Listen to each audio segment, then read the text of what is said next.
வணக்கம். இது நியூஸ் தமிழின் தேர்தல் பயணம் நிகழ்ச்சி. தேர்தல் பயணம் நிகழ்ச்சியிலே இது காலேஜ் மாஸ் நிகழ்ச்சி. நியூஸ் தமிழ் தமிழ்நாட்டின் பல்வேறு மாவட்டங்களுக்கு பயணித்துக் கொண்டிருக்கிறது. அந்த வகையில் இன்று ராணிப்பேட்டை மாவட்டத்தில் இருக்கக்கூடிய பிரபலமான கல்லூரி DLR கலை அறிவியல் கல்லூரிக்கு நாம் வந்திருக்கின்றோம். தேர்தல் பயணம், தேர்தல் பயணம், தேர்தல் பயணம், நியூஸ் தமிழ், தேர்தல் பயணம், தேர்தல் பயணம், தேர்தல் பயணம், தேர்தல் பயணம்.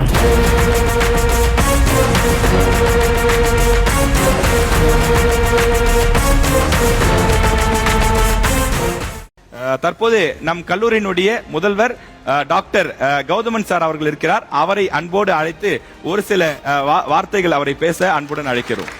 இப்போது நடைபெறும் நிகழ்ச்சியின் நோக்கம் என்னன்னு கேட்டீங்கன்னா தேர்தலை பற்றியது. மாணவர்களுக்கு வந்து கேட்டா இந்த எலெக்ஷன் தேர்தலை பற்றிய ஒரு விழிப்புணர்வை கொண்டு வர வேண்டும் என்ற ஒரு அடிப்படையிலே வந்து கேட்டா கேள்வி விழா இணைப்பி, ஏன்னா இங்க கிட்டத்தட்ட இங்க இருக்க மாணவர்கள் தான் முதல் தர மாணவர்கள், முதலே ஓட்டு போடக்கூடிய மாணவர்கள். ஆகையால வந்து கேட்டா அவர்கள் எல்லாம் சிறப்பாக வந்து கேட்டு சிந்தித்து செயல்பட வேண்டும் என்ற ஒரு அடிப்படையிலே உங்களுக்கு வந்து கேட்டா ஒரு அறிவையும் வந்து கேட்ட நிகழ்வு ஊட்டும் என்ற ஒரு நல்ல நம்பிக்கையோடு தொலைக்காட்சி நிலையத்திற்கும் மாணவர்களுக்கும் நிர்வாகத்தின் சார்பாகவும் பேராசிரியர்கள் சார்பாகவும் நன்றி பாராட்டி விடைபெறுகிறேன். நன்றி. நேரடியா நிகழ்ச்சிக்குள்ள போயிடலாம். நமக்கு எழக்கூடிய முதல் கேள்வி என்ன அப்படின்னா, முதல்ல ஓட்டு ஏன் போடணும்? ஓட்டு போட்டா ஒரு ஓட்டு என்ன விதமான மாற்றத்தை கொடுக்கும்? ஓட்டு போடுவது ஏன் அவசியம்? ஜனநாயகத்தோட கடமை என்னன்னா, ஒரு குடிமகன் தன்னுடைய ஓட்டு போடுறது முதல் கடமை. ஓட்டு போட்டு நம்ம என்ன எதிர்பார்க்குறோமோ அது நடக்கணும், மக்களுக்கு என்னென்ன வேணும் அதெல்லாம் சொல்லி செய்யணும். அதனால நம்ம குடிமகன்லேருந்து ஒருத்தரை தேர்ந்தெடுக்கிறது தான் ஓட்டு போடுறது கடமை. ஓட்டு ஏன் போடணும்னா, வீட்டை பார்த்துக்கு நம்ம இருக்கோம், நாட்டை பார்த்துக்க யாரும் இல்லை. அதனால தான் ஓட்டு போட்டு நம்ம நாட்டை பார்த்து ஒரு ஆளு தயார் பண்ணுறோம். இப்போ நம்ம ஓட்டு போட்டாதான் ஏன் தண்ணி வரல, ஏன் இதெல்லாம் பண்ணலன்னு சொல்லிட்டு கேட்க முடியும். ஏன்னா ஏன் உரிமை இல்லை, நான் ஓட்டு போட்டிருக்கேன், ஸோ அப்போ தான் நான் கேட்க முடியும். அதனால ஓட்டு போடணும். ஆப்வியஸ்லி அவங்க சொன்ன மாதிரி நம்மளுக்கு ரைட்ஸ் இருக்குதான், நம்ம ஓட் பண்ணுறதுக்கு நம்மளுக்கு ரைட்ஸ் இருக்கு. அண்ட் அப்பார்ட் ஃப்ரம் தட் நம்ம ஒரு நல்ல தலைவரை தேர்ந்தெடுக்கிறோம். ஸோ நாமளா போயிட்டு ஓட் பண்ணுறோம், நம்மளுக்கு அந்த உரிமை இருக்குது அப்படிங்கிறதுனால நம்ம ஓட் பண்ணிடக்கூடாதுல்ல. ஸோ அதில் இருக்கிற பேசிக்காக அவங்க என்னென்ன ஸ்ட்ரக்சரில் நம்மளுக்கு இது பண்ணுறாங்க, நம்மளுக்கு அதில் என்ன பெனிஃபிட்ஸ் இருக்குது அதெல்லாம் பார்த்துட்டு, அவங்க அப்பார்ட் ஃப்ரம் தட் அவங்க பின்னாடி எல்லாம் என்னென்ன பேக்ரவுண்ட் அதெல்லாம் பார்த்துட்டு தான் நம்ம ஓட் பண்ணணும். ஸோ எல்லாமே யோசிச்சுட்டு தான் நம்ம ஓட் பண்ணணும். ஓட் பண்ணுறது நம்மளோட உரிமை. ரொம்ப தெளிவா இருக்கிறீங்க, எல்லாருமே ரொம்ப கிளியரா இருக்கிறீங்க. இப்ப நீங்க எல்லாம் ஓட்டு போட போறீங்க. ஒரு ஓட்டு போடுறதுக்கு முன்னாடி நீங்க எந்த விஷயத்தை கவனத்துல வச்சுப்பீங்க? நம்ம ஓட்டு போடும்போது நம்ம அவங்களோட நம்பிக்கை, நம்ம இவங்களுக்கு போடணும் அவங்களுக்கு போடணும் இல்லை, அவங்க போன வாட்டி செஞ்சிருக்காங்க நம்ம அவங்களுக்கு தான் ஓட்டு போடணும் அப்படின்னு கிடையாது. அவங்க செய்யறாங்க அது நம்ம ஓட்டு போடணும், அப்படி ஒரு காரணத்தால் தான் நம்ம ஓட்டு போடுறோம். சார், தமிழ்நாட்டு கட்சி தொடங்கிலேருந்து தமிழ்நாட்டில் 4 லட்சம் கோடி தான் கடன் ஆயிடுச்சு. இப்போ தமிழ்நாட்டோட கடன் 10 லட்சம் கோடி ஆயிடுச்சு. அதாக புதுசாக வரவங்களுக்கு வாய்ப்பு தந்தா பொருளாதாரம் உயர்த்துறேன். ஆனால் வீட்டு மூலியமா அவர் ஃப்ரீயாக தரேன்னு சொல்ல, அவர் என்ன சொன்னார், ஒரு வீட்டுக்கும் ஒரு மோட்டார் சைக்கிளை உருவாக்குற நிலைமை வரைக்கும் பொருளாதாரம் தரேன்னு சொல்லியிருக்காரு. அவங்க இதெல்லாம் செய்வாங்க அப்படின்னு நம்பி போட்டேன். ஆனால் 4 வருஷமா சொன்னது ஒன்று கூட செய்யலக்கா. இப்போ எலெக்ஷன் வந்துருச்சு அப்படின்றதுனால இந்த லாஸ்ட் டைம்ல அவங்களுக்கு ஓட்டு போடணுன்றதுனால ஒரு சிலதெல்லாம் கொடுக்குறாங்க. அப்போ சொன்னதெல்லாம் இப்போ செய்கிறாங்க, ஒரு சிலது மட்டும். அதாவது மேலே பார்க்கும் போது ஓகே, இப்போ நம்மளுக்கு செஞ்சுட்டாங்க, அதனால காலேஜ் ஸ்டூடெண்ட்ஸ்லாம் நம்மளுக்கு ஓட்டு போடுவாங்க அப்படின்ற மைண்ட் செட்டில் இப்போதான் எல்லாமே செய்கிறாங்க. அதான் அந்த மாதிரி சும்மா சொல்லிட்டு விட்டுறக்கூடாது, சொன்னால் செய்யணும். அதனால பொறுமையாக யோசிச்சு இவங்க நம்மளுக்கு பண்ணுவாங்களா இல்லையா அப்படின்றத அனலைஸ் பண்ணிட்டு போடலாம். என்னோட ஓட்டு யாருக்காக இருக்கும்னா, முதல் பெண்களுக்கு உரிமை, பாலியல் வன்கொடுமை ஒழிக்கணும். அதுக்கப்புறம் நிறைய மக்களுக்கு வேலை வாய்ப்பு கொடுக்கணும். அதோட எஜுகேஷனில் யாருக்கு முன்னுரிமை கொடுக்குறாங்களோ என்னோட ஓட்டு அவங்களுக்காக இருக்கும். இந்த ஓட்டு பெஸ்ட்டாக இருக்கும். கடந்த 4 வருஷமா பொதுவாக எங்களை பொறுத்த வரைக்கும் எதுவும் செய்யாத மாதிரி தான் இருந்துச்சு. இந்த பெண்களுக்கு உரிமை மகளிர் திட்டம்ட்டு மாதம் 1000 ரூபாய் போட்டுட்டு இருந்தாங்க சார். இப்போ அட்வான்ஸ் மாதிரி இப்போ 5000 எல்லாருக்கும் போட்டுருக்காங்க சார். அது எங்கள் வீட்டுக்கு தான் வந்திருக்கு, நான் வரலன்னு சொல்ல. இது அரசாங்கத்தோட காசு நீங்கள் மானியமாக போடுறீங்க. ஆனால் அது எப்படி நீங்கள் அட்வான்ஸ் மாதிரி போடலாம்? அது சொந்த காசாக இருந்தால் நீங்கள் அட்வான்ஸ் பண்ணலாம். உங்களுடைய பவர் முடிய போகுது. நீங்கள் எப்படி நீங்கள் இப்போ 5000 ரூபாய் கொடுத்தா நம்ம மக்கள்கிட்ட ஒரு மதிப்பு வரும். அதனால நம்மளுக்கு மக்கள் ஓட்டு போடுவாங்க. இது யோசிக்கிற சிந்தனை இப்போ நாங்கள் படிக்கிறோம், எங்களுக்கு தெரியுது இது அவங்க காசு கொடுக்கல 5000 ரூபாய், அரசோட காசு எடுத்து மக்களுக்கு தராங்க. எங்கள் காசு எடுத்து எங்களுக்கு தராங்க சார். ஆனால் இது எப்படி தராங்கன்னா, ஒரு திட்டம் மாதிரி அறிவிச்சு ஆனா மாசம் 1000 ரூபாய் தான் சொல்லியிருந்தாங்க.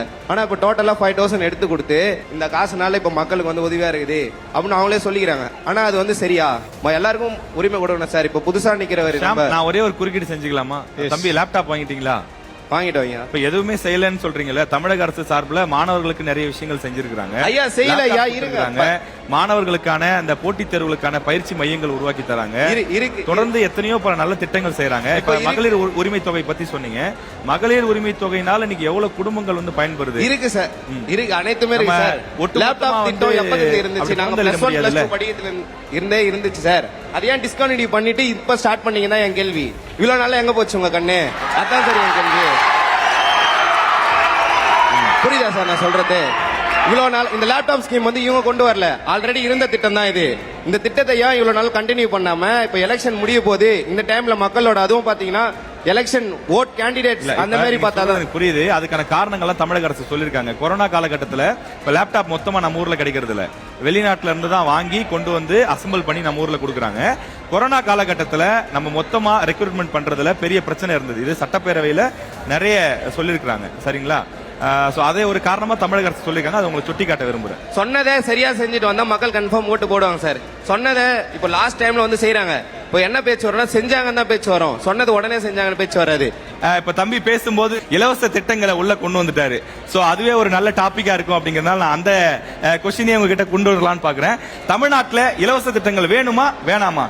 இலவசம் சொல்றதே ஃபர்ஸ்ட் தப்பு சார். இலவசம் சொல்றது நம்ம மேல கடன் உண்டாக்குறாங்க. அது இலவசம் சொல்றது கவர்மெண்ட் காசு இல்லை, நம்ம காசு நம்மகிட்டே வாங்கி அது நமக்கே ஃப்ரீயாக கொடுக்குறாங்க. ரேஷனில் எல்லாமே இலவசமாக கொடுக்கணும். அது இலவசமாக கொடுத்தா ஒரு எளிய மக்கள்லாம் கொஞ்சம் காசு கொடுத்து இல்லாமல் அது வாங்குறதுக்கு வசதியாக இருக்கும். இலவசம் கொடுத்தா அது கொடுக்கணும். இலவசம்ன்றது நம்ம அவங்க ஒன்றையும் நம்ம காசு அவங்க காசை வந்து தர போகிறது இல்லை. நம்ம வரி கட்டுறோம், நம்ம என்ன டேக்ஸ் கட்டுறோம். ஒரு சாக்லேட் வாங்கினா கூட அதில் நம்ம டேக்ஸ் கட்டிட்டு தான் இருக்கோம். அதனால இலவசம்ன்றது நம்ம ஒன்றையும் சும்மா வாங்கிட்டு போகிறது இல்லை. வேலை வாய்ப்புன்றது இந்த சமுதாயத்தில் வந்து கண்டிப்பாக கிடைக்கிறதே இல்லை. ஊழல், லஞ்சம் இதெல்லாம் கொடுத்து தான் நம்ம ஒரு வேலை வாய்ப்பு வாங்குற மாதிரி இருக்குது. படித்தா கூட அந்த படித்த தகுதிக்கு ஏற்ற மாதிரி வேலை வாய்ப்பு கிடைக்கிறதே இல்லை. இலவசம் வேணும் தான், ஆனால் அது வந்து நம்மளுக்கு யூஸ் பண்ணுற மாதிரி தான் வேணும். லேப்டாப் இப்போ லாஸ்ட்டாக கொடுங்க 12th கொடுத்துருந்தா எங்களுக்கு யூஸ் ஆகிருக்கும் ஃபஸ்ட் இயர் ஸ்டூடெண்ட்டுக்குலாம். ஆனால் ஃபஸ்ட் இயருக்கு கொடுக்கல, செகண்ட் இயர் அவங்க முடிச்சுட்டு போகிறாங்க அவங்களுக்கு கொடுக்குறாங்க. எங்களுக்கும் யூஸ் ஆகலை, எங்களுக்கு மட்டும் கொடுக்கல. உங்களுக்கு அடுத்த வருஷம் கொடுப்பாங்கல்ல? அடுத்த வருஷத்துக்கு எங்களுக்கு யூஸ் ஆகுமோ யூஸ் ஆகாதோ, இப்போ எங்களுக்கு யூஸ் ஆகல. இப்போ வந்து இலவசமாக லேப்டாப் கொடுத்தாங்க, மாதம் மாதம் காசு கொடுக்குறாங்க, எல்லாமே வந்து அண்ணா சொல்கிறாரு எல்லாமே கொடுத்தாங்க. ஆனால் இப்போ சென்னையில் வந்து ஒரு அக்காவுக்கு வந்து ஹராஸ்மெண்ட் ஆச்சுல்ல, சூசைட் பண்ணிக்கிட்டாங்களா, அங்கேயும் பாதுகாப்பு தரல. இது வந்து இன்னொரு கொஷின். இலவசமாக எல்லாமே கொடுக்குறாங்க, ஒரு பாதுகாப்பு ஒரு பெண்ணுக்கு தர முடியலக்கா. பெண்களுக்கான பாதுகாப்பை இன்னும் இம்ப்ரூவ் பண்ணணும்னு சொல்றீங்க. அது அவங்கள கோரிக்கையே வைக்கிறாங்க. அடுத்ததா கவிதை சொல்றதுக்காக இருக்கிறாங்க. உங்களுக்கு பாடல் இருக்கு, கவிதை இருக்கு, சிலம்பம் இருக்கு. உங்க படையில யார் யாரெல்லாம் இருக்கிறாங்க? நான் இருக்கிற ஒவ்வொருத்தரையா இருக்கிறேன். முதல்ல வந்து கவிதைக்காக 2 பேரை இங்க கூப்பிடணும்னு நினைக்கிறேன். நீ அளிக்கும் வாக்கு ஒரு புரட்சி, உன் கை விரலில் உண்டு ஒரு எழுச்சி. நீ அளிக்கும் வாக்கு ஒரு புரட்சி, உன் கை விரலில் உண்டு ஒரு எழுச்சி. உன் கையிலிட்ட மைதான் நாளை நம் நாட்டின் மறுமலர்ச்சி. உன் கையிலிட்ட மைதான் நாளை நம் நாட்டின் மறுமலர்ச்சி. நீ அளிக்கும் வாக்கு உன் கையில் உள்ள ஜனநாயகத்தின் வேர் என்று நினைத்திடு. நீ அளிக்கும் வாக்கே உன் கையில் உள்ள ஜனநாயகத்தின் வேர் என்று நினைத்திடு. நாட்டில் மாற்றத்தை காண துடிக்கும் நீ உன் வாக்கு என்னும் ஆயுதத்தை எடுத்திடு. நாட்டில் மாற்றத்தை காண துடிக்கும் நீ உன் வாக்கு என்னும் ஆயுதத்தை எடுத்திடு. ஊழலற்ற நாட்டை படைத்திட சிந்தித்து வாக்களி, சிதறிய பணத்தை கண்டு வாக்களிக்காதே. ஊழலற்ற நாட்டை படைத்திட சிந்தித்து வாக்களி, சிதறிய பணத்தை கண்டு வாக்களிக்காதே. விழிப்புடன் வாக்களிப்போம், வளமான பாரதத்தை படிப்போம். நன்றி. வறுமை ஒழிந்து மக்களின் மன மகிழ தமிழகத்தை ஆள தகுதியான ஒருவரை நம்ம முதலமைச்சராக முன்னிறுத்துவோம். பணம் பொருளுக்காக உங்கள் வாழ்க்கையை அடக வைக்காமல் சிந்தித்து வாக்களிப்பதுதான் சிறப்பான எதிர்காலம் தரும். வாக்களிக்க வரும் மக்கள் வெள்ளமே, ஒரு நாள் உனது ஒரு விரலில் நம் எதிர்காலமே உள்ளது. வாக்களிப்போம், நாட்டை உயர்த்துவோம். இந்த காலேஜுக்குள்ள வந்ததுமே என்கிட்ட ஸ்டூடெண்ட்ஸ் அதிகம் பேர் கேட்ட கேள்வி என்னன்னா, சார் நாங்க அவரை பத்தி பேசலாமா, அவரை பத்தி பேச எனக்கு வாய்ப்பு கொடுப்பீங்களா? நான் இன்னும் பேரே சொல்லலையே. புதிதாக வந்திருக்கக்கூடிய கட்சி தமிழக வெற்றி கழகம். புதிதாக வந்திருக்கக்கூடிய தமிழக வெற்றி கழகத்தை பற்றி இங்க இருக்கக்கூடிய நம்முடைய கல்லூரி மாணவர்கள், குறிப்பா டிஎல்ஆர் மாணவர்கள் என்ன சொல்ல வரீங்க, என்ன சொல்ல விரும்புறீங்க நாங்க தெரிஞ்சுக்க ஆசைப்படுறோம். விஜய் வந்து பார்த்தீங்கன்னா இப்போ வந்து இளைஞர்கள் மூலயமாக ஒரு இம்பாக்ட் கொடுக்கலாம், பட் தவிர மக்கள் மூலயமா எந்த இம்பாக்டும் கொடுக்க முடியாது அவரால். 5 வருஷத்துக்கு ஒரு முறை எலெக்ஷன் நடக்குது. ஒரு எலெக்ஷன்லயும் பெண்கள் எல்லாரும் ஓட்டு போடுறோம். நீங்க செய்யற கடமைகளை செய்யுங்க. ஆனா பெண்களுக்கு எங்க பாதுகாப்பு இருக்கு? எங்கள் பாதுகாப்புக்கு நீங்க அதிக நடவடிக்கை எடுக்கணும். நாங்க அப்பதான் ஓட்டு போடுவோம். எங்க ஓட்டுக்கு எல்லாருமே நீங்க நடவடிக்கை எடுத்து எங்க ஓட்டை நீங்க இதுவாக்கணும். ஒவ்வொரு ஊர்லயும் ஒவ்வொரு இடத்துலயும் ஆழ்துளை கிணறு இருக்கு. ஆனா ஆழ்துளை கிணத்துல ஒவ்வொரு குழந்தை விழுந்து இறந்து போறாங்க. அதுக்கான நடவடிக்கை எடுங்க. பெண்களோட பாதுகாப்பு நீங்க குடுக்குறீங்க இல்லன்னு சொல்ல. எங்க விஜய் அண்ணா வந்தாருன்னா எங்களோட பெண்களுக்கு பாதுகாப்புக்காக எங்க அண்ணா கிட்ட நான் ஒரு ரெக்வஸ்ட் பண்ணி கேட்டுக்கிறேன். விஜய் அண்ணா, பெண்களுக்கு வந்து பாதுகாப்பு தராங்கன்னா, ஆனா எங்களுக்கான பாதுகாப்பு இல்ல. அந்த பாதுகாப்பு இருக்கிற வரைக்குமே நீங்க தீவிரமான நடவடிக்கை எடுத்து இந்த உலகத்துல பெண்களுக்கு இல்லாத கொடுமைகளை நீங்க எடுத்துட்டு வரணும். அதாவது கொடுமையே நடக்க கூடாது அப்படின்னு சொல்றேன்.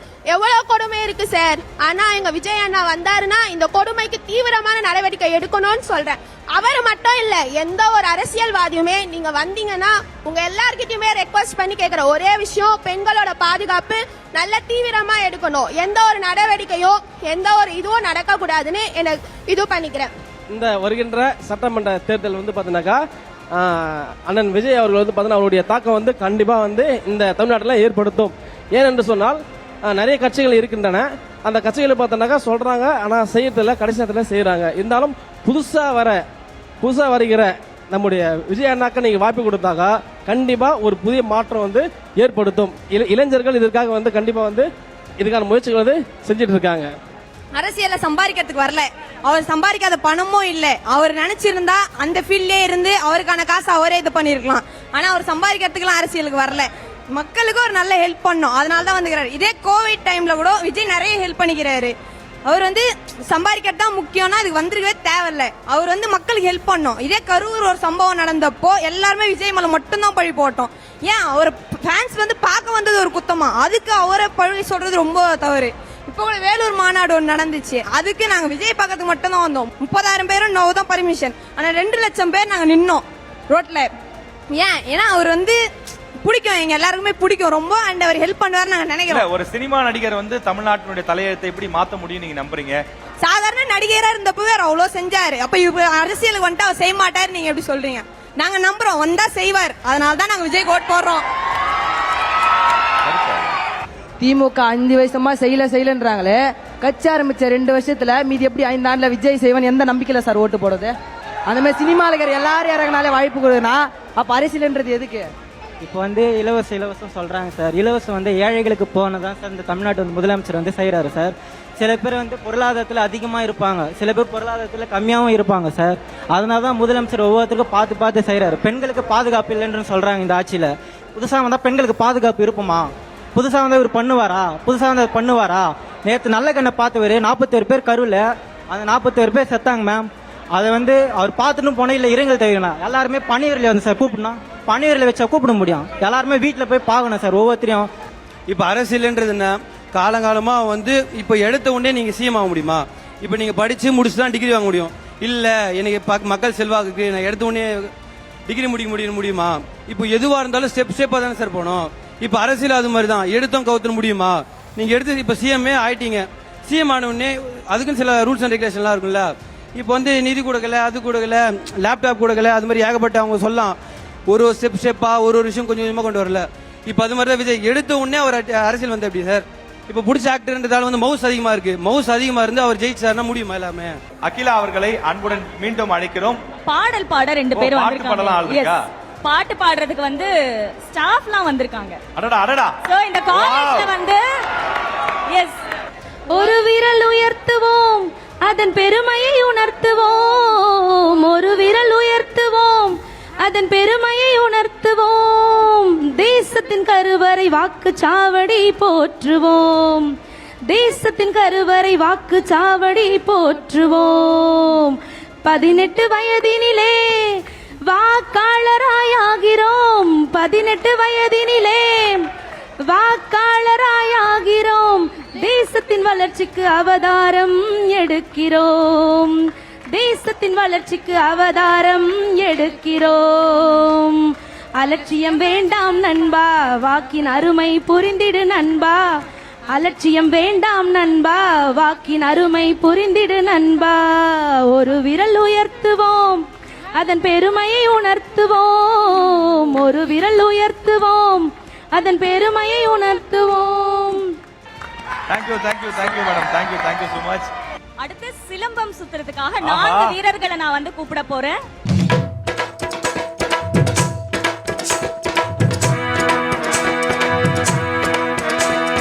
சாந்து பொட்டு ஒரு சந்தன பொட்டு, சாந்து பொட்டு ஒரு சந்தன பொட்டு எடுத்து வச்சுக்க மாவா. பூ முடிச்சு ஒரு சேலைய கட்டு, இனி நீ வெட்டிய கட்டிக்கலாமா. கம்பெடுத்தா சொல்லி அடிப்பே, ஜல்லி காளையை போல் துள்ளி குதிப்பே. ஒரு பம்பரமா சுத்தி அடிப்பே, உங்க பாட்டனுக்கும் கத்து கொடுப்பேன். ஐ சுத்த தமிழ் வீரம் ரத்தத்தில ஊரும், சிங்க தமிழ தங்க தமிழ. எத்தனையோ நாடு சுத்தி வந்த ஆடு, புத்தி இருக்கு சக்தி இருக்கு. அகிலா, இதுல இன்னொன்னு என்னன்னா, இந்த ஆட்டத்தை பார்த்ததுக்கு அப்புறம் எங்ககிட்ட இன்னும் புலி ஆட்டம் ஆடுறதுல நாங்க ரெடியா இருக்கோம்னு சொல்றான். அவனுக்கு ஒரு வாய்ப்பு கொடுத்துடலாமா? ரெடியா?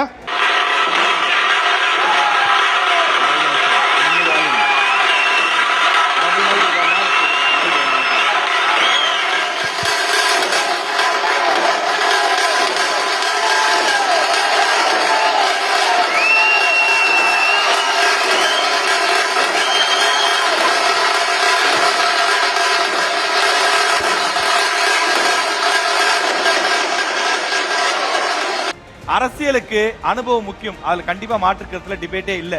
ஆனால் அரசியல்ல ஓய்வு பெறத்துக்கு ஒரு வயசு வேணும்னு நினைக்கிறீங்களா? அது எந்த வயசா இருக்கணும்? ஏன் வயசானவங்க அரசியல் இருக்க வேணாம்னு ஃபீல் பண்றீங்கன்னா ஏன்? ஆக்சுவலா age is does not matter, ஓகேவா? அவங்க சொல்றதை செஞ்சாலே போதும் சார். அதுல என்ன சார் ஏஜ் பார்க்க வேண்டியது இருக்கு? 40 வயசுல நல்லது செஞ்சா என்ன, 30 வயசுல நல்லது செஞ்சா என்ன, மக்களுக்கு நல்லது செய்யறது ஓகே தானே. So age is does not matter தான் நான் சொல்லுவேன். இளைஞர்களும் அரசியலுக்கு வரணும், அவங்களுக்கும் வாய்ப்பு கொடுக்கணும் தான் சார் நான் சொல்றேன். ஏஜ் வந்து நீங்க சொல்றீங்க அதிகமா இருக்குது, அதனால வந்து அவங்களுக்கு வந்து ஓய்வு கொடுக்கணும் அப்படின்னு சொல்றீங்க. யங்ஸ்டர்ஸ் இதுக்கு முன்னாடி வந்து விஜய் அண்ணா வரதுக்கு முன்னாடி யங்ஸ்டர்ஸ் யாரும் வந்து பொலிட்டிக்கலே இல்லை, அதான் அரசியல்லே இல்லை. இப்போ விஜய் அண்ணா வந்தோடனே இளைஞர்கள்லாம் எல்லாரும் வந்து அரசியல் பற்றி நிறைய பேச ஆரம்பிச்சிட்டாங்க. இப்போ வந்து தானா வந்து யாரும் வந்து சேர்த்துக்க மாட்டாங்க, நம்ம தான் போகணும் அரசியல் பற்றி. இப்போ விஜய் அண்ணா வந்தோன்னா எல்லாரும் யங்ஸ்டர்ஸ் வந்து விஜய் அண்ணா பின்னாடி வரதுனால தான் அரசியல்லாம் என்ன புரியுது. அரசியலுக்கு ரிட்டையர்மெண்ட் வேணும்க்கா. ஏன்னா இப்போ கவர்மெண்ட் சர்வெண்ட்ன்றப்போ ஒரு வயசுக்கு ஏற்றதுக்கு அப்புறம் ரிட்டையர்மெண்ட் இருக்குன்றப்போ, இதே எலெக்ஷன் டைம்ல இந்த மாதிரி இது எப்படி சொல்றது, அரசியல்வாதிக்கு ரிட்டையர்மெண்ட் இல்லை, ஆனா அரசியல்வாதிக்கு ரிட்டையர்மெண்ட் வேணும். அடுத்து வரவங்களுக்கு நம்ம வழி விட்டு தான் ஆகணும். இதுக்கு அவங்க இறந்துட்டாலும் அவங்க சந்ததியே வந்து அப்படியே கண்டினியூ பண்ணலாம் கூடாது. அரசியலுக்கு ஒரு ரிட்டையர்மெண்ட் வேணும், அதுக்குன்னு ஒரு வயசு இருக்கணும். அதுக்கப்புறம் வரவங்களுக்கு கண்டிப்பா வழி விட்டு தான் ஆகணும். நாம் தமிழர் கட்சி பற்றி உங்களுடைய கருத்து என்ன? இளைஞர்களுடைய பார்வை என்ன? சீமானுடைய அரசியல் பார்வை சரியா இருக்குன்னு நினைக்கிறீங்களா, தவறா இருக்குன்னு நினைக்கிறீங்களா? உங்களுடைய கருத்தை ஓப்பனா சொல்லுங்க. சீமானை வந்து அரசியல் பண்றாரு, அவர் வந்து பண்றது இல்லைன்னு இல்லை, அவர் வந்து ஜெயிக்கணும் அப்படின்ற ஒரு கோரிக்கையில தான் அவர் வந்து யாரோட கூட்டணி வைக்காம தனி வேட்பாளரை நிற்க வைத்து போட்டியிடுறாரு. இதுல வந்து அவர் வந்து என்ன பண்றாருன்னா, இப்போ நானும் இந்த தொகுதியில் வந்து இவ்வளோ மக்கள் வச்சிருக்கேன், இவ்வளோ என் பின்னாடி இருக்கிறாங்க அப்படின்னு சொல்லிட்டு பண்றாரு. அவர் வந்து பார்த்தீங்கன்னா முழுக்க விவசாயிகள் பற்றி மட்டும்தான் அவர் வந்து அரசியல் பண்றதாக பேசுறாரு. ஆனா அப்படி பார்த்தீங்கன்னா அவர் அரசியலுக்கு ஒரு முதலமைச்சராக வந்துட்டாருன்னா விவசாயம் மட்டுமே பண்ண முடியாது, எல்லாமும் அனைத்து துறைகள்லையும் பண்ணாதான் அது வந்து ஒரு தமிழ்நாடுன்றது ஒரு ஒன்றாக முடியும். அப்படி பார்த்தீங்கன்னா அவர் வந்து பார்த்தீங்கன்னா விவசாயம் மட்டுமே பயன்படுத்தி எல்லாமே அரசியல் பண்றாரு. ஆனா அப்படி பண்ண முடியாது அவர் ஆட்சிக்கு வந்தோம். இந்தி தான் முதல்ல திணிக்கணும் அப்படி சொல்லிட்டு ஒரு காலகட்டத்தில் பேசிட்டு வந்தாங்க. அப்போ சீமானோட கருத்து என்னன்னா, இவ்வளோ நாளாக பாதுகாத்து வச்ச தமிழை வந்து நீ வந்து இந்தி வச்சு அடக்க முடியுமா அப்படி சொல்லிட்டு ஒரு கருத்தை எழுதினாரு. அதுலேருந்து வந்து அவர் என்ன பண்ணனா, தமிழ் தான் முதல்ல முக்கியம் அப்படின்னு சொல்லிட்டு பேசினாரு. அதில் வந்து அவர் அரசியலில் வந்து என்ன சொல்ல வர்றாருன்னா, மக்களுக்காக அடித்தர மக்களுக்காக சில பல உதவி எல்லாம் பண்ணியிருக்காரு. மற்றபடி வந்து அவர் வந்தார்னா பண்ணுவாரு, அவருக்கும் கொஞ்சம் வாய்ப்புகள் கொடுக்கலாம் அப்படின்னு சொல்லி சிந்தனை.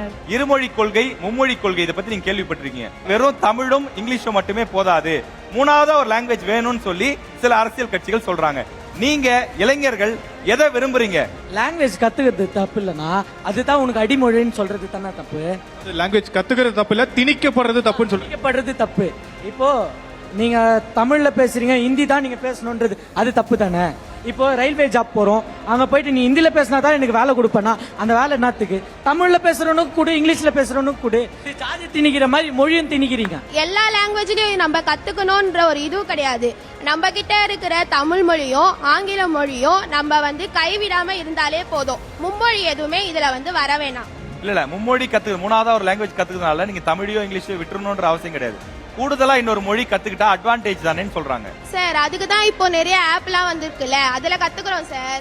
நம்ம என்ன சொல்றோம், தமிழ்நாட்டில் வந்து தமிழ் முக்கியம் தான், மற்ற எல்லாத்தையும் கற்றுக்கணும் சார். ஃபர்ஸ்ட் தமிழ் இருக்கட்டும், ஹிந்தி இருக்கட்டும். இப்போ நம்மளுக்கு ஸ்டேட் டு ஸ்டேட் போனால் ஹிந்தி தேவைப்படுது, டெல்லியில் ஹிந்தி தேவைப்படுது, கர்நாடகாவில் போனால் கன்னடா பேசுறது தோணுது, கேரளா போனால் மலையாளம் பேச தோணுது. அது நம்ம வந்து கற்றுக்கிறது நல்லது. ஏன்னா நம்மளோட பொருளாதார பூர்வமாகவும் அது ஸ்டேட் கத்துக்கிறதுக்கு நல்லது தம்பி. ஆனா இப்ப திணிக்கப்படுதுன்னு நினைக்கிறீங்களா இல்ல அப்படி? இல்ல சார், திணிக்கப்படல சார். ஏன்னா கத்துக்கிறது நல்லது தானே சார். கத்துக்கினாதான் நம்ம முன்னேற முடியும். இது தோன்ற அதர் கண்ட்ரிக்கு நான் போறேன்னா என்னோட ஃபேமிலி பேக்ரவுண்ட் இருக்கணும்ல. இங்க நாங்களே ரொம்ப டவுனா இருக்கும்போது நான் எங்க அதர் கண்ட்ரிக்கு போறது? என்னோட சுச்சுவேஷன், என் ஃபேமிலியோட சுச்சுவேஷன் இங்க தான் வேலை பார்த்தாவனு இருக்கும்போது நான் எப்படி அங்க போக முடியும்? இப்போ அவனால ரொம்ப கஷ்டத்துல இங்க வரான்னு, நானும் அங்க போனா அவன் அடிமை வேலை பார்ப்பான்ல. இப்போ உங்களுக்கு தேவைன்னா நீங்க வெளியே போறீங்கன்னா உங்களால முடியும். நான் வெளியே போறேன்னா எனக்கு எக்ஸ்ட்ரா சேலரி வேணும்னா நீங்க கத்துக்குங்க, அது உங்களோட இது. அதான் வேணும்னு நீங்க ஏன் சொல்றீங்க? அவங்க அவங்களோட இன்ட்ரெஸ்ட்க்கு ஏற்ற மாதிரி. அதாவது நீங்க வந்து எங்க மேல ஹிந்தி தான் நீங்க படிக்கணும்னு திணிக்க கூடாது. நாங்க எதை படிக்கணும்ன்றது நாங்க, அதுக்கு தான் எங்களுக்கு அந்த ஓட்டிங் எல்லாமே எங்களோட ரைட்ஸ்.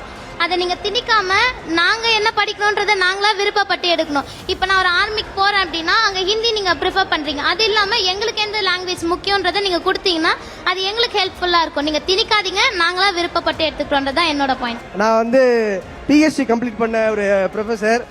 எனக்கு தமிழோட இம்பார்ட்டன்ஸ் பிஹெச்டி பண்ணும்போது தான் தெரிஞ்சது. தமிழ் மீடியத்தில் எல்லாம் படிச்சுட்டு போயிட்டேன். ஆனால் வந்து ரிசர்ச் போகும்போது ரொம்ப காம்படேட் பண்ணது இங்கிலீஷ் கம்யூனிகேஷனும் சரி, அதர் லாங்குவேஜும் சரி. அப்போ என்னுடைய இது எப்படின்னா, ஃபுல் லாங்குவேஜ் ரிசர்ச் ஃபுல்லாகவே வந்து ரிசர்ச் வேலையுமே எனக்கு வந்து ஒரே மொழியில் இருக்கணும்.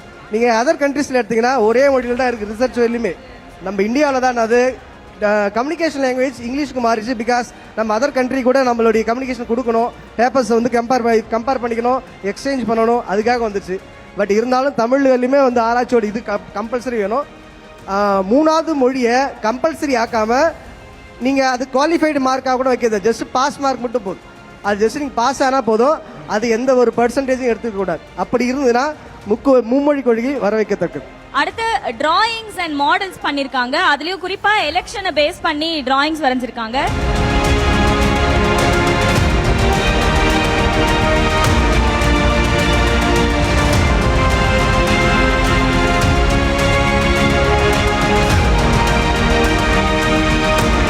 கூட்டத்துல நின்னுட்டு இருந்த 2 பேர் வந்து அக்கா நாங்களும் பாடுவோம், எங்களுக்கும் திறமை இருக்கு அப்படின்னு சொல்லிட்டாங்க. தமிழ உலகம் எல்லாமே வெற்றி மக வழிதா இனிமே எல்லாமே. வீரன்னா யாருன்னு இந்த நாட்டுக்கே அவ சொன்னானே, வாயில்லா மாட்டுக்கும் அட நீதிய அவ தந்தானே. அடுத்ததா சைக்கிள் ஸ்டண்ட் பண்றேன்னு சொல்லிட்டு ரொம்ப நேரமா ஒருத்தர் வெயிட் பண்ணிட்டு இருக்காரு, மிஸ்டர் திருமுருகன்.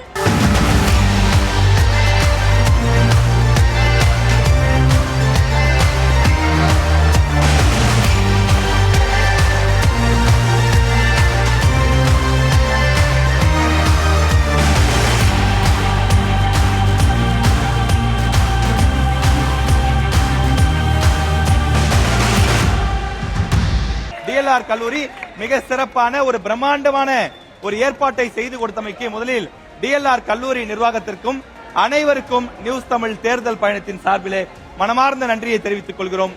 நன்றி, வணக்கம்.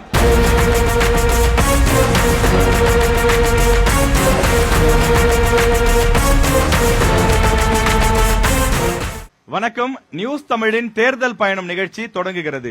இந்த நிகழ்ச்சிக்கு பல்வேறு கட்சிகளிலிருந்து சிறப்பு விருந்தினர்கள் வந்திருக்கிறார்கள். திமுகவிலிருந்து வந்திருக்கக்கூடிய நம்முடைய சிறப்பு விருந்தினர் ஆற்காடு தொகுதியினுடைய சட்டமன்ற உறுப்பினராக இருக்கக்கூடிய திரு ஈஸ்வரப்பன் அவர்கள். அவரை நியூஸ் தமிழ் அன்புடன் வரவேற்கிறது. சார் வணக்கம். அதே போல அதிமுகவிலிருந்து ராணிப்பேட்டை மேற்கு மாவட்ட செயலாளர் SM சுகுமார், அவரையும் அன்புடன் நியூஸ் தமிழ் வரவேற்கிறது. அதே போல நாம் தமிழர் கட்சியின் சார்பில் ராணிப்பேட்டை தொகுதியினுடைய வேட்பாளராக அறிவிக்கப்பட்டிருக்கக்கூடியவர் தாரிகா, அவர்களையும் அன்புடன் நியூஸ் தமிழ் தொலைக்காட்சி வரவேற்கின்றது.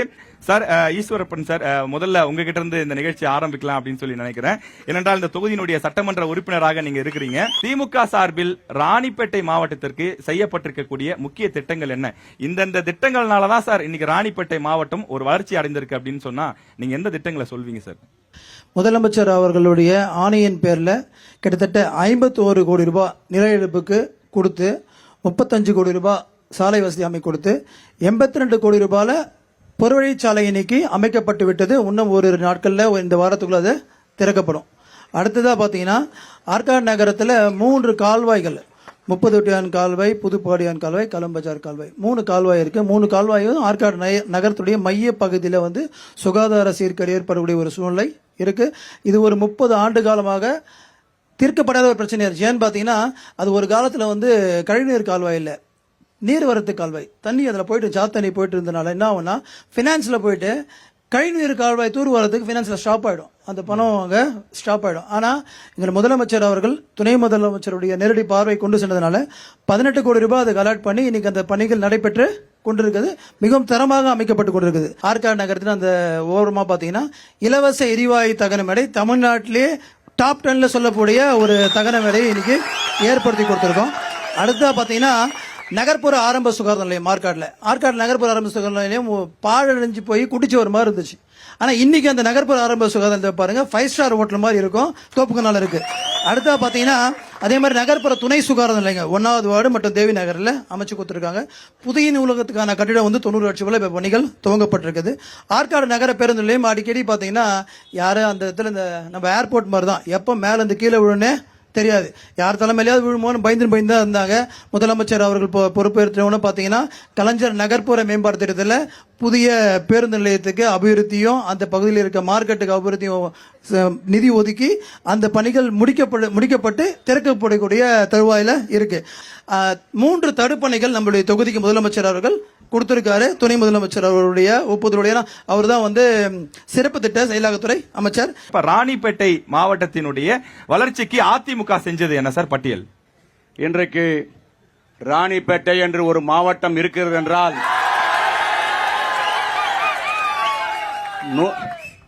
இந்த மாவட்டம் பல ஆண்டுகளுக்கு முன்னால் வேலூர் மாவட்டம் ஒன்றுபட்ட மாவட்டம், அப்பொழுது திருவண்ணாமலை, வந்தவாசி போன்ற நகரங்கள்லாம் இணைந்த பகுதி. ஐயா எடப்பாடியார் வந்தவுடன் பல்வேறு தலைவர்களுடைய கோரிக்கையை ஏற்று அவர்களெல்லாம் 2ஆக பிரிக்க வேண்டும் என்று கூறினார்கள். எங்கள் தலைவர் அதை தீர்க்கமாக சிந்தித்து 3ஆக பிரித்து திருப்பத்தூர் என்ற ஒரு மாவட்டமும், வேலூர் என்ற மாவட்டமும், ராணிப்பேட்டை என்ற ஒரு மாவட்டம் என்று வந்ததனால்தான் இன்றைக்கு பல ஆயிரக்கணக்கான கோடிகள் இன்று இங்கு வந்து குவிகின்றது. அதைத்தான் அருமை நண்பர் நம்முடைய சட்டமன்ற உறுப்பினர் இதெல்லாம் செய்தேன் என்று சொல்கிறார். நன்றி. ஓகே, தாரிகா மேடம், நீங்க சொல்லுங்க. இப்ப நாம் தமிழர் கட்சியால் ராணிப்பேட்டை மாவட்டம் பெற்றது என்ன? இப்ப நாங்க எங்க பாயிண்ட்டுக்கு வர்றதுக்கெல்லாம் முன்னாடி 2 பேரும் பேசினாங்க இல்லையா, அண்ணனும் அப்பாவும் பேசினாங்க. அப்ப தொடர்ச்சியாக ரோடு போட்டோம், சாலை அமைச்சோம், ரோடு போட்டோம், பாலம் கட்டணும், ரோடு பத்தி நிறைய பேசினாங்க.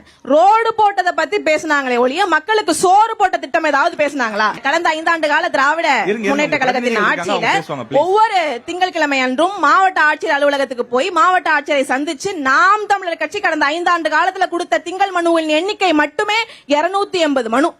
ராணிப்பேட்டை மாவட்டத்துடைய பிரதான பிரச்சனை என்ன? குரோமியம் கழிவு. இந்த குரோமியம் கழிவை முறையாக இங்கிருந்து அகற்றணும் அப்படின்னு நாம் தமிழர் கட்சி பல முறை மனு கொடுத்திருக்கிறோம், போராடி இருக்கிறோம், தொடர்ந்து சட்ட போராட்டம் நடத்திட்டு இருக்கிறோம். ஆனா ஒரு விடிவும் இல்லை. ஆற்று மணல் கொள்ளைக்கு எதிராக போராடி இருக்கிறோம், கனிம வள கொள்ளைகளுக்கு எதிராக போராடி இருக்கிறோம். ஏன் நம்ம அனந்தலை மலையை உடைச்சு கடத்தக்கூடிய அந்த விஷயத்தை எதிர்த்து நாங்க போராடி இருக்கிறோம். அந்த போராட்டத்துல நான் உட்பட நாம் தமிழர் உறவுகள் கைது செய்யப்பட்டிருக்கிறோம். இப்ப 20 நாளைக்கு முன்னாடி தொடர்ச்சியாக போதை, கஞ்சா மற்றும் அந்த டாஸ்மார்க்கை இழுத்து மூட சொல்லி நாங்கள் தொடர்ச்சியாக போராடிக்கிட்டு வரோம். நான் சொன்ன மாதிரி 280 இருக்கு, அதெல்லாம் பட்டியலிட முடியாது. தமிழ்நாட்டிலேயே அதிகமா கேன்சர் பேஷண்ட் இருக்கக்கூடிய மாவட்டம்னா ராணிப்பேட்டைன்னு சொல்றாங்க. இப்ப நம்ம முதல் சுற்றுல சொன்னோம் வளர்ச்சி அடையுது, திமுகவும் அதிமுகவும் போட்டி போட்டு நிறைய திட்டங்களை கொண்டு வந்திருக்காங்க நம்ம சொன்னோம். அதை அவங்க வெளிப்படுத்தினாங்க என்னென்ன திட்டங்கள்லாம் கொண்டு வந்திருக்குன்னு சொல்லி. இப்ப இந்த குரோமிய கழிவுகளை அகற்றுவதற்கு திமுக என்ன நடவடிக்கை எடுத்திருக்கு? நீங்க இந்த சொல்ற இந்த குரோமியம் தமிழ்நாடு குரோமேட்ஸ் அண்ட் கெமிக்கல்ஸ் பாத்தீங்கன்னா 1975ஆம் ஆண்டு நிறுவப்பட்டு 1995 வரைக்கும் அது ரன் பண்ணிருக்காங்க. 2.2 லட்சம் டன் குரோமியம் கலந்த கழிவுகள் அங்க 2 ஹெக்டேர்ல இருக்கு. Correct sir. பல ஆண்டு காலமாக அது தீர்க்கப்படாத பிரச்சனையாவே இருந்துச்சு.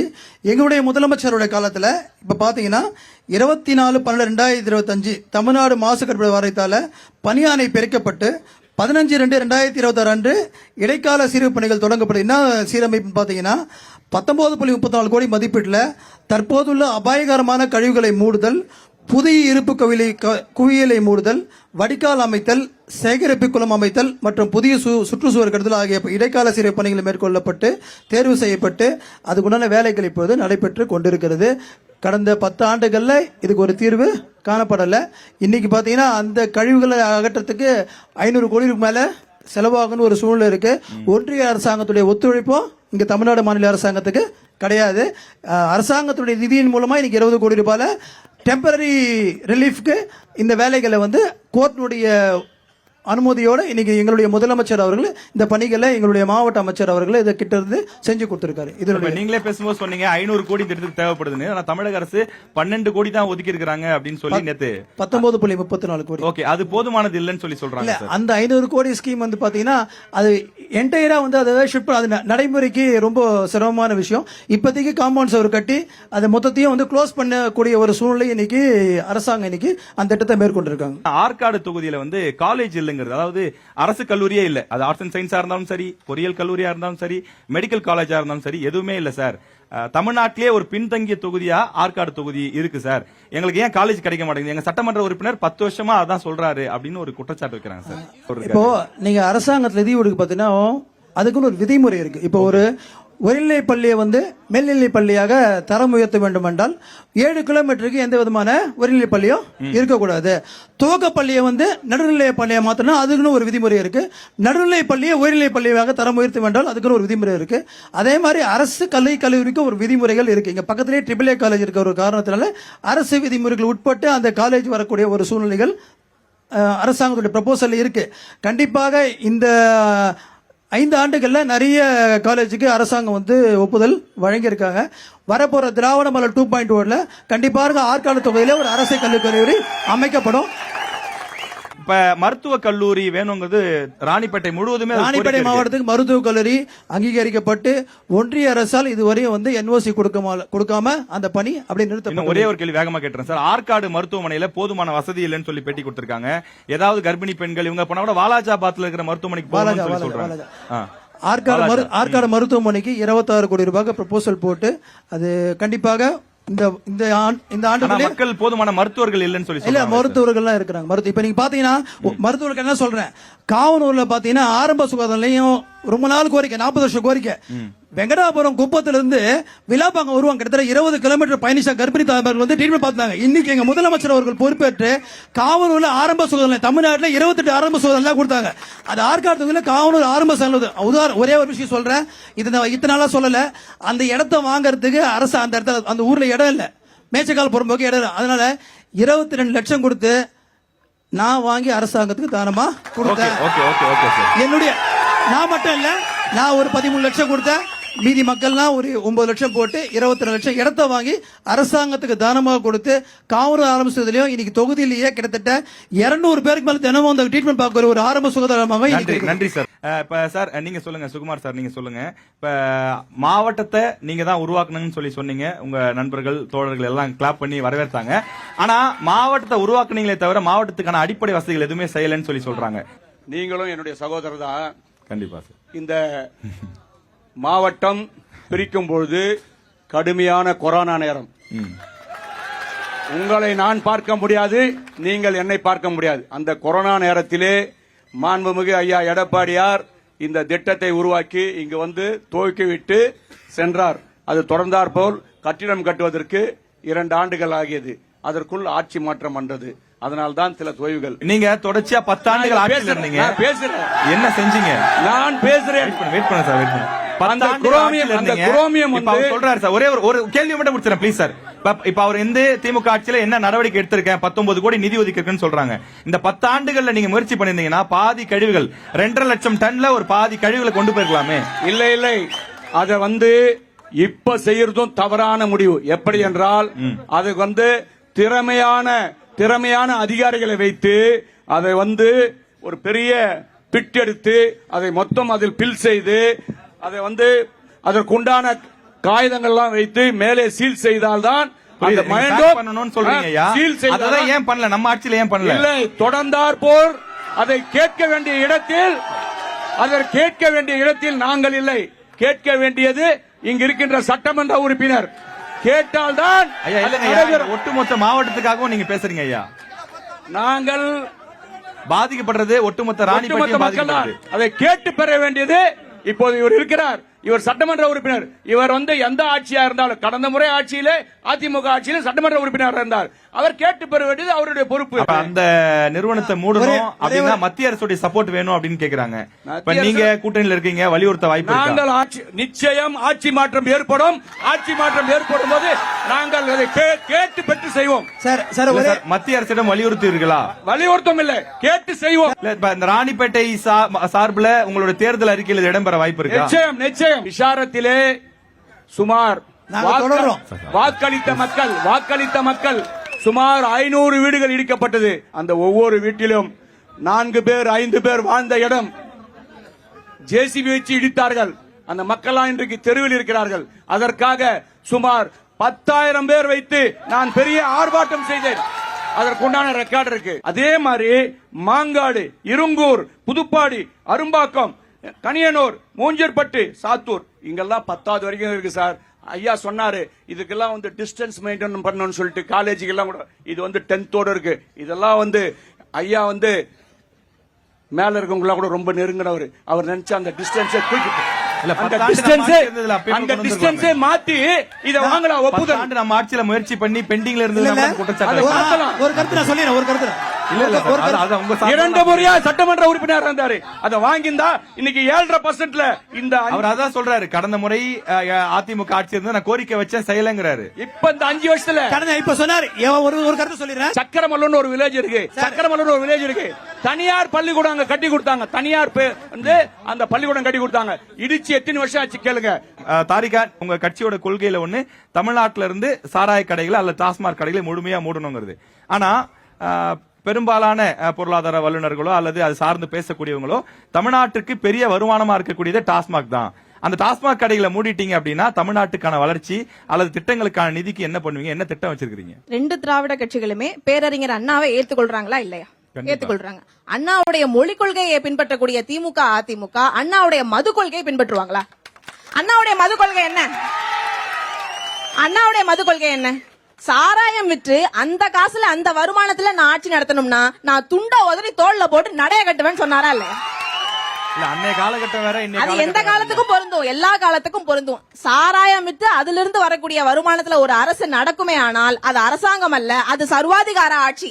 மக்களை பூரா மக்களின் பிணங்களின் மீது அரியாசனம் அமைத்து ஆட்சி செய்யணும்னு விரும்பினா அது சர்வாதிகார ஆட்சி. அந்த வருமானம் தமிழகத்துக்கு தேவையில்லை. இப்ப இவங்க சொன்னாங்க இல்லையா, குரோமியம் கழிவை பத்தி எல்லாம் ரொம்ப தெளிவா பேசினாங்க. அப்ப குரோமியம் கழிவை இங்க இருந்து அகற்றுறதுக்கு என்ன பிரச்சனை அப்படின்னாக்க மத்திய அரசு எங்களுக்கு நிதி தரலங்கிறாங்க. மத்திய அரசு கிட்ட நீங்க நிதி எதிர்பார்க்கறீங்க? நான் என்ன கேக்குறேன், மாதம் 1000 ரூபாய் தரதுக்கு உங்கள்ட்ட நிதி இருக்கு. தேர்தலுக்கு 2 மாசத்துக்கு முன்னாடி 3000 ரூபாய் 5000 ரூபாய் கொடுக்கறதுக்கு உங்ககிட்ட நிதி இருக்கு. ஆனா ஒரு கொடிய விஷம் மாதிரி என் மண்ணில பரவி கிடக்கக்கூடிய அந்த குரோமியம் கழிவை இங்க இருந்து அகற்றுறதுக்கு மத்திய அரசு எதிர்பார்க்கறீங்க. 2 பேருமே மத்திய அரசு காரணம் காமிச்சு செய்யல.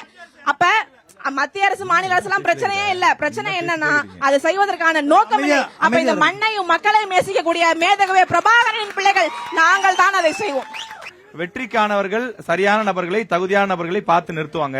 நாம் தமிழர் கட்சி ஒரு பெயருக்கு வெளியில ஒரு விளம்பரத்துக்காக இதை பண்றாங்க அப்படின்னு ஒரு குற்றச்சாட்டு வைக்கிறாங்க.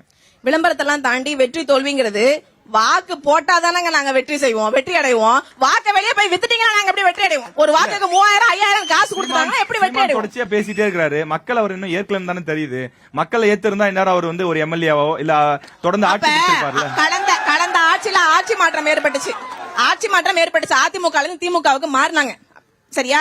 அப்ப அதிமுக மக்கள் ஏத்துக்கலையா? சுத்தமா சுத்தமா கை கழுவிட்டாங்களா? இல்ல அவங்க பலமுறை மாறி மாறி ஏத்துறாங்கல்ல. ஆன்டி இன்கம்பன்சியை வச்சு ஒவ்வொரு தடவையும் 6 முறை ஆட்சி பண்ணிருக்கு. இல்லண்ணே, திமுக 6 முறை ஆட்சி செஞ்சிருக்கு. அந்த ஆட்சியில மயங்கி எல்லாம் மக்கள் வாக்கு செலுத்தல. ஆன்டி இன்கம்பன்சி ஸ்டேட் ஒவ்வொரு தடவையும் 5 ஆண்டுகளுக்கு நாம் தமிழர் கட்சி பக்கம் ஏன் வர்றது இல்ல அப்படிங்கறதான் கேள்வி. நீங்க காசு கொடுக்கறது நிப்பாட்டுங்க, இலவசம் கொடுக்கறது நிப்பாட்டுங்க. அவசியம் எங்களுக்கு வாக்கு வரும். எங்களுடைய வாக்கு விற்பனைக்கு ஆயிருது.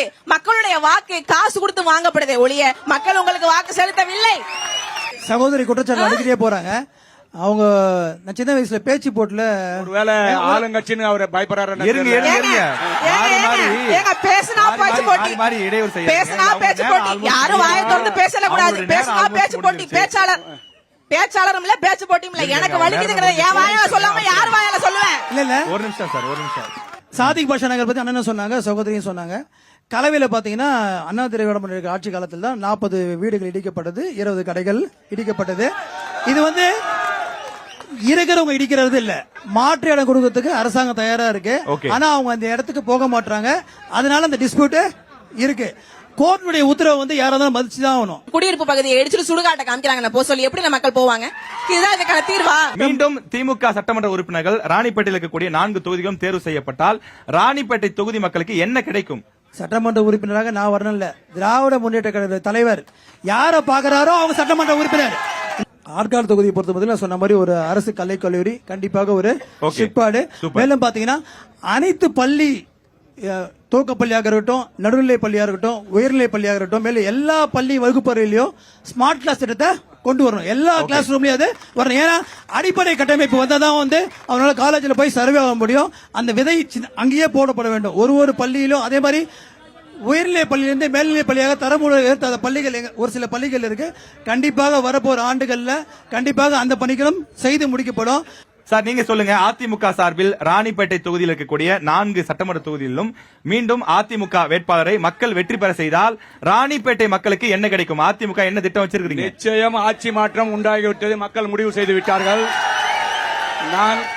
நாங்களோ எங்களுடைய கூட்டணியோ இங்கு வெற்றி பெற்றவுடன் அதற்கு இங்கு உள்ள மாங்காடு, இருங்கூர், புதுப்பாடி, அரப்பாக்கம், அரும்பாக்கம், கனியனூர், மூஞ்சூர்பட்டு, சாத்தூர் இந்த பகுதியிலே அதை உயர்கல்வியை மேல்நிலை பள்ளியாக மாற்றி +1 +2 கொண்டு வர முயற்சிப்போம். விழாப்பாக்கம் அரசு மருத்துவமனை இன்று விழுந்து போகும் நிலையில் உள்ளது. அங்கே நான் சென்றேன். அந்த மருத்துவமனை இன்றும் செயல்படுகிறது. ஒரு கருத்து சொல்லிடுறேன். புதுசா பில்டிங் கட்டிட்டு இருக்காங்க. 40 வருஷம் கழிச்சு பில்டிங் அவர் பார்க்கல போல. நாங்கள் வந்து திறப்போம். ராணிப்பேட்டை மக்கள் நாம் தமிழர் கட்சியினுடைய 4 வேட்பாளர்களையும் வெற்றி பெற வைத்தால் அந்த ராணிப்பேட்டை நாம் விரும்பும் ராணிப்பேட்டையாக மாறுமா? அதுக்கு என்ன திட்டம் வச்சிருக்கீங்க? மேலுஷாரம் பகுதியில் இருக்கக்கூடிய மக்களுக்கு 3000 மக்களுக்கு குடியுரிமை பட்டாவை நாங்கள் வழங்குவோம். சொந்த மண்ணிலேயே அகதியாக இருக்கக்கூடிய அந்த மக்களுக்கு குடியுரிமை பட்டா நாங்கள் வழங்குவோம். கலவை அரசு மருத்துவமனையில முறையான சிகிச்சை இல்லாம சில குழந்தைகள் உயிரிழந்தாங்க 3 மாதங்களுக்கு முன்னாடி. அப்ப நாம் தமிழர் பிள்ளைகள் நாங்கள் சட்டமன்றம் சென்றால் நிச்சயமாக உலகத்தரம் வாய்ந்த மருத்துவத்தை என் மக்களுக்கு நாங்கள் தரம் உயர்த்தி கொடுப்போம். அரக்கோணம் இருக்கு இல்லையா, அரக்கோணம் ரயில் நிலையமும் வேலூர் ரயில் நிலையமும் போதை மெத்தப்பட்டமையினுடைய தலைமை கூடாரமாக செயல்பட்டுக்கிட்டு இருக்கு. போதையை அழித்தொழிப்போம். நன்றி நன்றி. இறுதி சுற்று மக்கள் மன்றம் ஆரம்பிக்குது. ஒரு சில கேள்விகள் முன்வைக்கப்படும். எங்களுடைய விவசாயிகள் கோரிக்கை என்ன சொல்றோம் அப்படின்னா, ஒரு டிபிசி திறந்தாங்கன்னா உடனே அந்த உலர்களங்கள் கூடிய குடோனை கட்டி தரணும் அப்படின்றத ஒரு கோரிக்கை வைக்கிறோம்.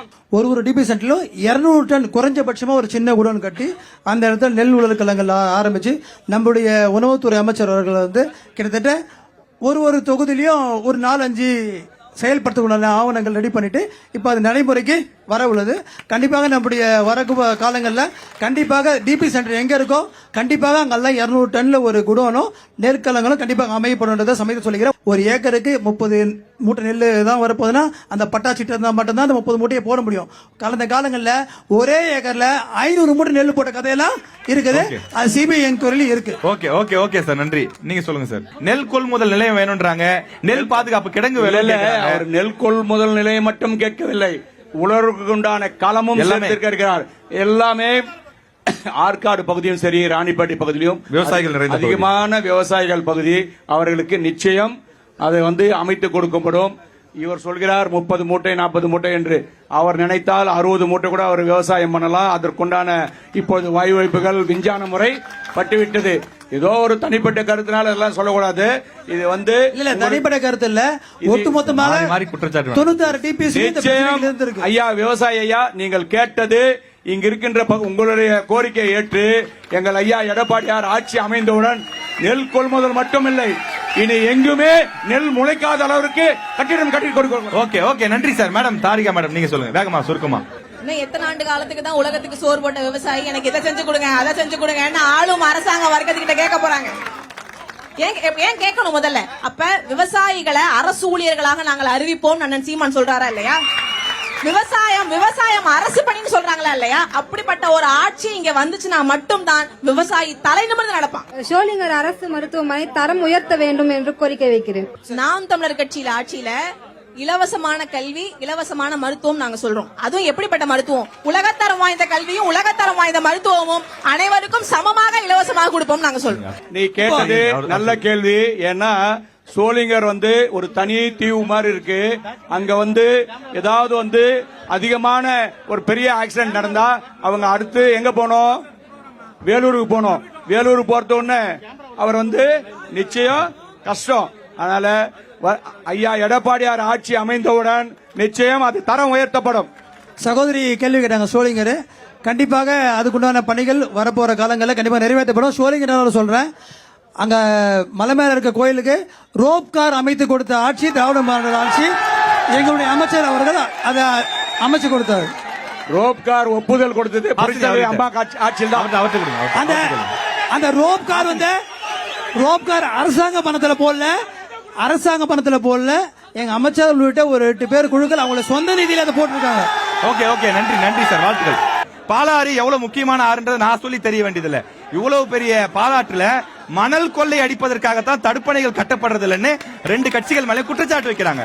இப்போ அணைக்கட்டு கட்டியிருக்காங்க. அது பக்கத்திலே தரைக்கீழ் தடுப்பணை 50 கோடி ரூபாய்ல நம்மளுடைய திராவிட மாடல் முதல்வர் அவர்கள் கட்டி கொடுத்திருக்காரு. தரைக்கீழ் தடுப்பணை கிட்டத்தட்ட நீங்க சொன்ன 10 தடுப்பணையில கிட்டத்தட்ட 7 தடுப்பணைகளுக்கு மேல வந்து திராவிட முன்னேற்ற ஆட்சி காலத்துல தான் இன்னைக்கு கட்டப்பட்டிருக்குது. அதிகப்படியான தடுப்பணையில கட்டியிருக்க ஆட்சியும் திராவிட முன்னேற்ற கழக ஆட்சி தான். கண்டிப்பாக திராவிட மாடல் ஆட்சி 2.0ல அந்த 222 கிலோமீட்டர்லயும் அதிகப்படியான தடுப்பணைகளை முதலமைச்சர்கள் கண்டிப்பாக நிறைவேற்றி கொடுப்பார். ஐயா எடப்பாடியார் ஆட்சி அமைந்தவுடன் 2026 ஆட்சி அமைவது நிச்சயம். ஆட்சி அமைந்தவுடன் ஒவ்வொரு 30 கிலோமீட்டருக்கு ஒரு இடத்திலே நிச்சயம் தடுப்பணை கட்டி கொடுக்கப்படும். மேடம், நீங்க நீரின்றி அமையாது உலகுன்னு சொல்லக்கூடிய ஒரே கட்சி நாம் தமிழர் கட்சி தான் இந்த அரசியல் களத்துல. அப்ப கனிம வள கொள்ளையா ஆற்று மணல் கொள்ளையை தடுக்காம நீங்க நிச்சயமாக தடுப்பணைகள் கட்ட முடியாது. இப்ப புதுசா ஆற்று மணல் கொள்ளை புதுசா ஒரு அனுமதி கொடுத்திருக்காங்க ஒரு ஆடுக்கு ஒரு மணல் அள்ளுறதுக்கு. அதெல்லாம் தடுக்காம நீங்கள் நிச்சயமாக தடுப்பணைகள் கட்ட முடியாது. நாங்கள் ஆட்சிக்கு வந்தால் நிச்சயமாக நாங்கள் செயல்படுத்தி காட்டுவோம். இந்த விவாத நிகழ்ச்சி இத்துடன் நிறைவு பெறுகின்றது.